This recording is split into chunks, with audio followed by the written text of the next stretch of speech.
नमस्कार दोस्तों बिहार में अब चुनाव का नजदीकी पल आ गया है।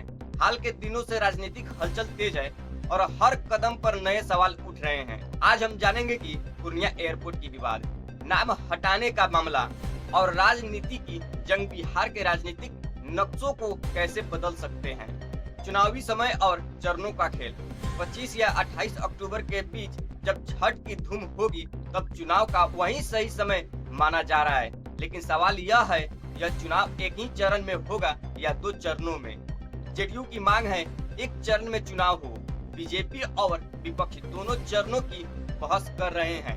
इतिहास में देखिए, 2010 में 6 चरणों में, 2015 में 5 चरणों में, 2020 में सिर्फ 3 चरणों में चले।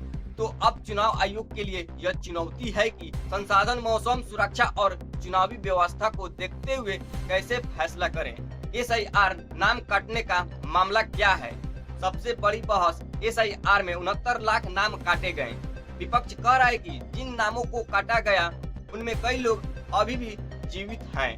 क्या उनका वोट उनसे छीन लिया गया है या इस लिस्ट को नजरअंदाज करके अब उसी फाइनल सूची पर चुनाव होंगे? यहाँ मसला संविधान और लोकतंत्र की जड़ से जुड़ा है। यदि नाम हटाने का कारण सही विवरण ना हो तो उससे चुनाव की ईमानदारी पर शक पैदा होगा।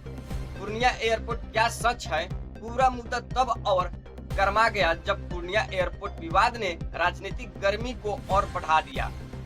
रिपोर्ट्स कहती है कि कई किसानों की जमीन हड़प लिया गया। 67 एकड़ जमीन, 75 किसान। वादा किया गया था 15 लाख प्रति बीघा, लेकिन अब दबाव 70 रुपए प्रति वर्ग फुट का होना बताया जा रहा है। गांव वालों का आरोप है कि बिना मुआवजा दिए उनका खेत ले लिया गया। मुकदमा पटना हाई कोर्ट में चल रहा है। आप सोचिए, जिस एयरपोर्ट उद्घाटन का भाजपा दावा करती है वही किसानों की नाराजगी की वजह बन गया है।